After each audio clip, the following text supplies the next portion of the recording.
Isa na rin ang balitaan kasama si Lou Reyes sa Double D sa GMS.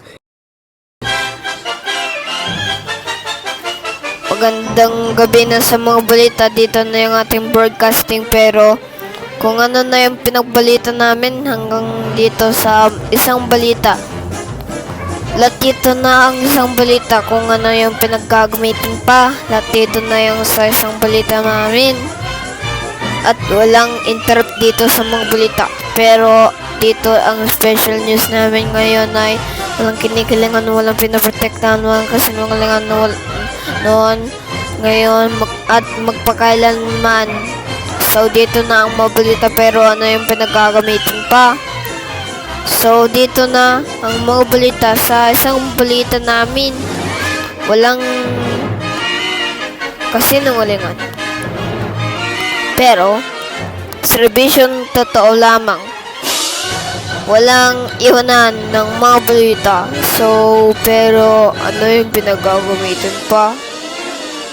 Yan. So, pinagbalita. Lahat yan eh. Pinag-iisipan. Matangkat naman ako.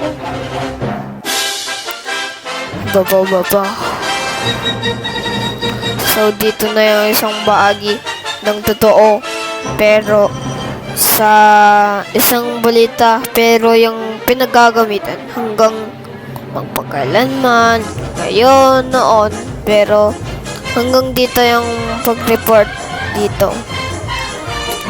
Ang reporters ng GMS integrated lahat dito na para sa bayan na. Pero ano na yung pinagbabalita kung ano yan, pero pagbabalita namin ngayon sa isang bahagi, pagbabahagi ng mga gamit, tapos magdarasal, tapos itong gumawa ng mabuting asal sa Pilipinas at magmahal ng mga tao. Pero ang pagdadarasal natin sa isang balita, pero ginagamitan pa din yan. Pinagamitan pa din yung dito yung oras natin dito, pero hindi natatanungin. So dito na ang mga balita sa isang bahagi. Lahat dito na para sa FM.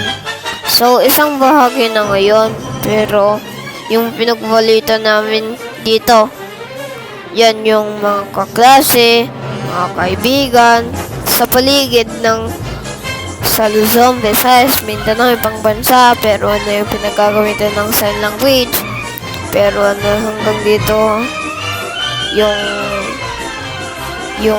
oldest to future, pero ano yung lahat dito yung bago nito. Bago yung mga balita. Bago na yung ito sa balita sa bagong balita na dito yung kapag ito nasa balita. Ito na yung mga balita. Pero ano yung pinagagamitin sa Double D. Pero yung pinagagamitin lahat dito. May mga kaibigan pa, may kapatid. Pagigising ng maaga sa 6,